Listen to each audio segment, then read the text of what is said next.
मध्य प्रदेश के मंत्री विजय शाह के बयान पर राजनीति गरमाने लगी है। रायपुर में कांग्रेस कार्यकर्ताओं ने सिविल लाइन थाने में उनके खिलाफ एफआईआर दर्ज करने की मांग को लेकर विरोध प्रदर्शन किया। पूर्व विधायक विकास उपाध्याय ने कहा कि विजय शाह ने कर्नल सोफिया और आतंकवादियों से लड़ रही महिला सैनिकों का अपमान किया है, जिसे कांग्रेस सहन नहीं करेगी। प्रदेश के मंत्री विजय शाह मुर्दाबाद, मुर्दाबाद, मुर्दाबाद। सेना का अपमान नहीं सहेंगे, नहीं सहेंगे, नहीं सहेंगे। सेना का अपमान नहीं सहेंगे, नहीं सहेंगे, नहीं सहेंगे। एफआईआर करना होगा, करना होगा, करना होगा। विजय शाह को जेल भेजना होगा, भेजना होगा, भेजना होगा। भारतीय जनता पार्टी कैबिनेट मंत्री विजय शाह मुर्दाबाद, मुर्दाबाद, मुर्दाबाद।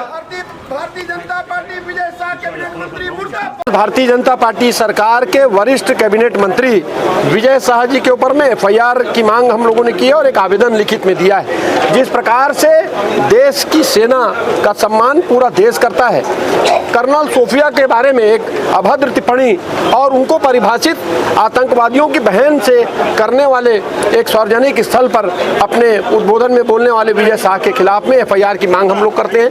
या भारतीय जनता पार्टी ये स्पष्ट करे कि वो विजय शाह जी का नहीं, पूरी भारतीय जनता पार्टी का बयान था, क्योंकि एक वरिष्ठ कैबिनेट मंत्री अगर इस प्रकार का कथन कर रहा है तो मैं समझता हूं कहीं ना कहीं भारतीय जनता पार्टी इसमें हामी होगी। और अभी तक भारतीय जनता पार्टी ने कोई ठोस कार्रवाई नहीं की। वो कर्नल सोफिया कुरैशी बहन जो पाकिस्तान और हिंदुस्तान जब पाकिस्तान के ऊपर में हमला किया, लगातार एक एक चीज को विस्तार से पूरे देश और दुनिया के सामने बहादुर से रखने वाली हमारी बहन है। 10 से भी ज्यादा सम्मान से नवाजी गई। अलग अलग जगह सम्मान पदक उनको मिला है। गांधी पीस सम्मान से लेके उनको स्पेशल सर्विस के नाम पर भी 10 से भी ज्यादा उनको मेडल मिले हैं। और चौथी पीढ़ी है परिवार की, उनका बेटा भी एयरफोर्स की तैयारी में है और बेटी भी। ऐसा परिवार जिसने देश का मान बढ़ाया, आजादी से पहले भी देश के लिए लड़ाई लड़ी और आज तक वो परिवार देश की लड़ाई लड़ रहा है। उस परिवार के बारे में, उस बेटी के बारे में बोलना मैं समझता हूं अपने आप में शर्म की बात है।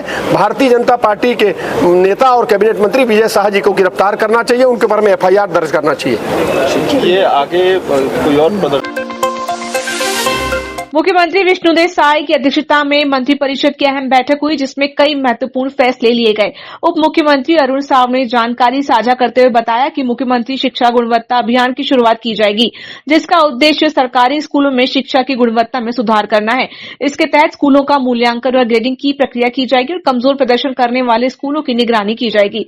इसके अतिरिक्त पालक शिक्षक बैठक को अनिवार्य किया जाएगा, ताकि माता पिता और शिक्षकों के बीच संवाद बढ़ सके और छात्रों की प्रगति पर चर्चा हो सके। कलाकारों और साहित्यकारों की पेंशन राशि 2000 रुपए से बढ़ाकर 5000 रुपए प्रति माह की जाएगी। ये निर्णय 12 साल बाद लिया गया है, जिससे उनकी वार्षिक पेंशन 60,000 रुपए हो जाएगी। इसके साथ ही औद्योगिक नीति 2024-30 को मंजूरी दी गई है। जैसा कि आपको पता है कि हमारी सरकार ने औद्योगिक नीति 2024-30 लागू की है और लगातार अभी इन्वेस्टर्स मीट का आयोजन सरकार ने किया है। माननीय मुख्यमंत्री विष्णुदेव साय जी लगातार अलग अलग प्रमुख शहरों में जाकर इन्वेस्टर मीट कर रहे हैं और अब जब एक वातावरण बना है इन्वेस्टमेंट का, बड़े पैमाने पर एमओयू हो रहे हैं, ऐसे में थोड़ा और हमने अपने औद्योगिक नीति में परिवर्तन करने का, संशोधन करने का निर्णय किया है,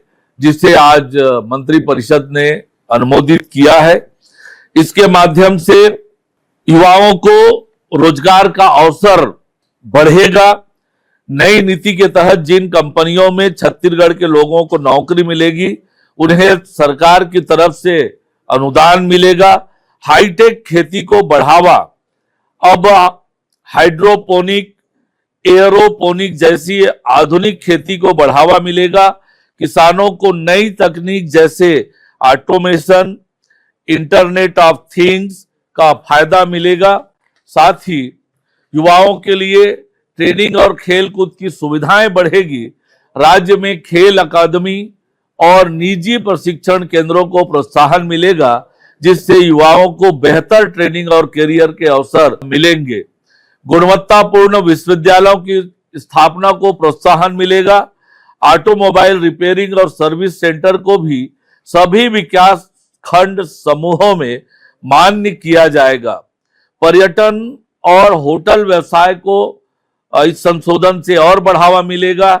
बस्तर और सरगुजा संभाग में होटल और रिसोर्ट बनाने के लिए निवेश की न्यूनतम सीमा घटा दी गई है, जिससे इन इलाकों में पर्यटन को बढ़ावा मिलेगा और स्थानीय लोगों को रोजगार मिलेगा। कपड़ा उद्योग को दोगुना प्रोत्साहन देने का संशोधन हमने किया है, जिसके माध्यम से टेक्सटाइल सेक्टर में निवेश करने पर अब 200% तक प्रोत्साहन मिलेगा। इससे सिलाई, कढ़ाई और बुनाई जैसे काम करने वालों को फायदा मिलेगा। लॉजिस्टिक हब बनेगा छत्तीसगढ़।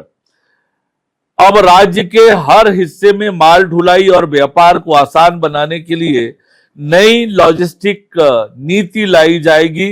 इससे व्यापारियों को फायदा होगा और बाजारों तक पहुंच आसान होगी। दिव्यांगजनों को विशेष लाभ होगा। दिव्यांगजनों की परिभाषा को नया रूप दिया गया है ताकि उन्हें ज्यादा योजनाओं का लाभ मिल सके। ग्लोबल कैपेबिलिटी सेंटर, रक्षा एवं एरोस्पेस सेक्टर को विशेष पैकेज भी मिलेगा। निजी औद्योगिक पार्क के लिए अधोसंरचना अनुदान में बढ़ोतरी तथा प्लग एंड प्ले फैक्ट्री निर्माण को प्रोत्साहन मिलेगा।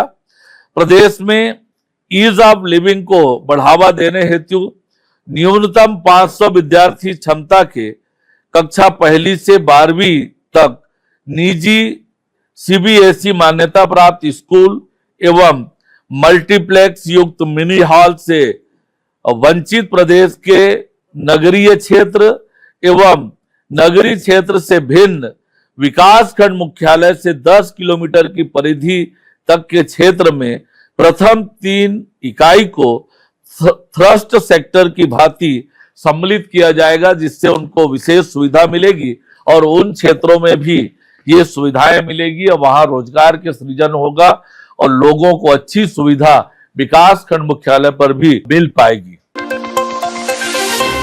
महारानी अहिल्याबाई होलकर की 300वीं जयंती के आयोजन के तहत भाजपा कार्यालय एकात्म परिसर रजबंधा मैदान में जिला अध्यक्षों की कार्यशाला प्रारंभ हुई। इसमें भाजपा प्रदेश अध्यक्ष किरण सेनदेव, प्रदेश संगठन महामंत्री पवन साय, प्रदेश संयोजक नारायण चंदेल, सुषमा सिंह, सांसद संतोष पांडे, रूप कुमारी चौधरी, महिला मोर्चा अध्यक्ष शालिनी राजपूत, विधायक धर्मलाल कौशिक और अन्य भाजपा पदाधिकारी उपस्थित रहे।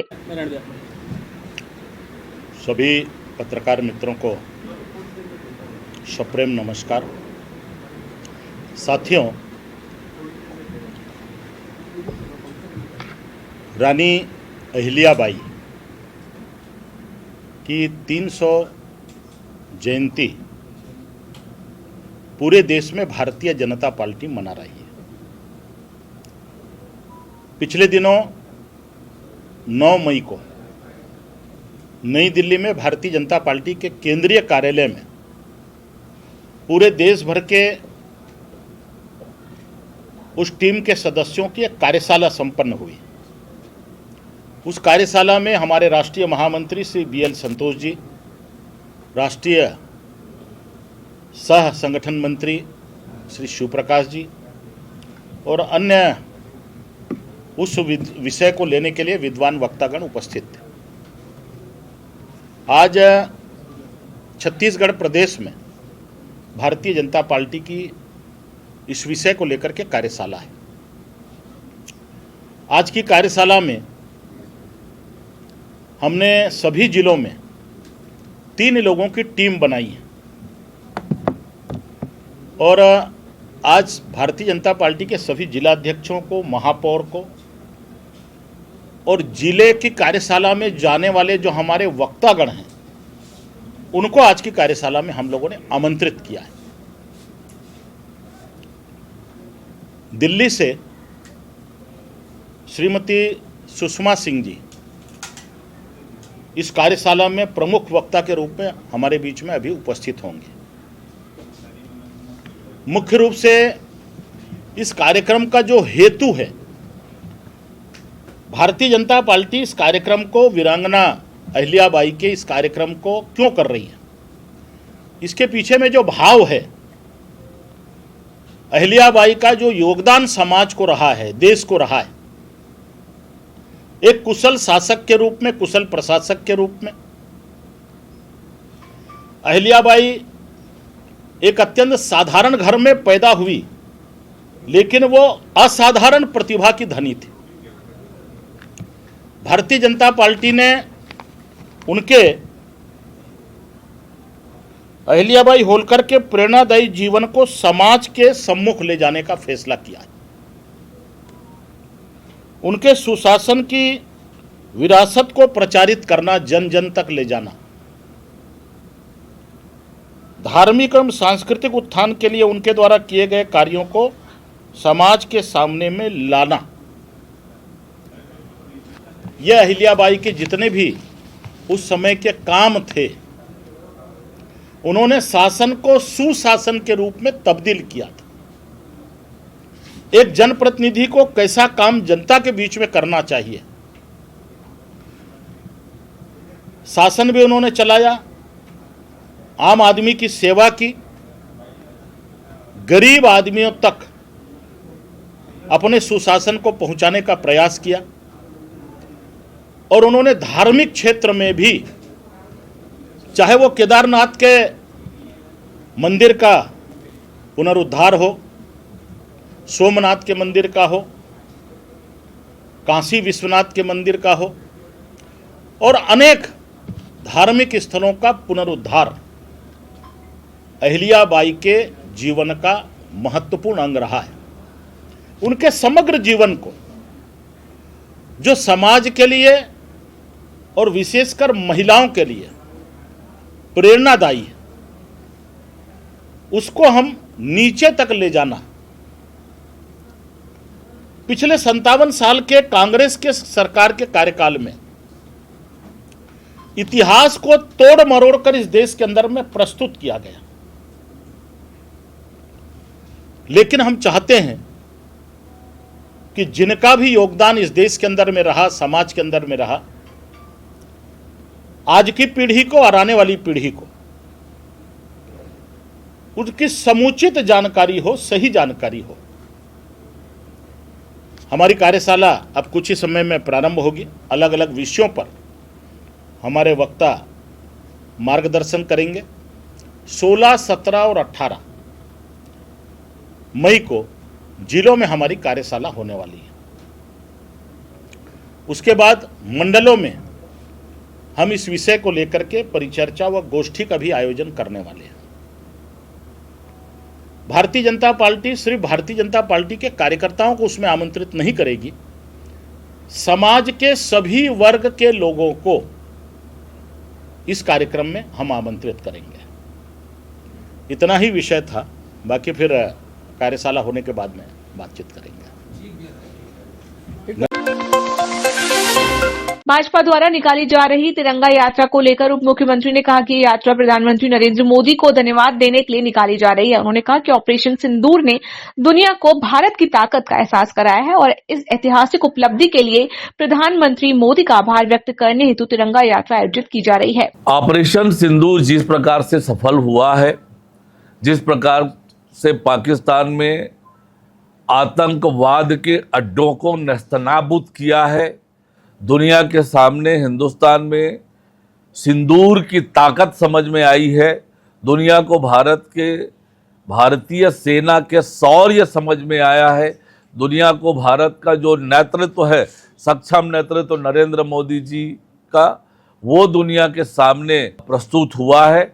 और इसलिए देश के लोग स्वप्रेरणा से सेना के समर्थन में नरेंद्र मोदी जी को धन्यवाद देने लगातार पूरे देश भर में स्वप्रेरणा से लोग तिरंगा यात्राएं निकाल रहे हैं। ये हमने देखा किस प्रकार से ऑपरेशन सिंदूर के बाद पूरे देश ने उत्साह और उल्लास मनाया है। छत्तीसगढ़ और तेलंगाना सीमा पर कर्रे गुट्टा पहाड़ी पर चले एंटी नक्सली ऑपरेशन को लेकर सियासत गर्मा गई है। पूर्व सीएम भूपेश बघेल ने राज्य सरकार से 8 सवाल किए, जिसका जवाब देते हुए उप मुख्यमंत्री अरुण साव ने कांग्रेस पर निशाना साधते हुए कहा कि कांग्रेस भय और भ्रम फैलाने का काम कर रही है, जबकि डबल इंजन की सरकार नक्सलवाद के खिलाफ पूरी ताकत से लड़ाई लड़ रही है। भ्रम और भय पैदा करने का तो ठेका कांग्रेस ने ले रखा है, जो लगातार यही काम करते हैं। वास्तविकता यह है कि हमारी सरकार नक्सलवाद की समाप्ति के लिए पूरी ताकत से लगी हुई है।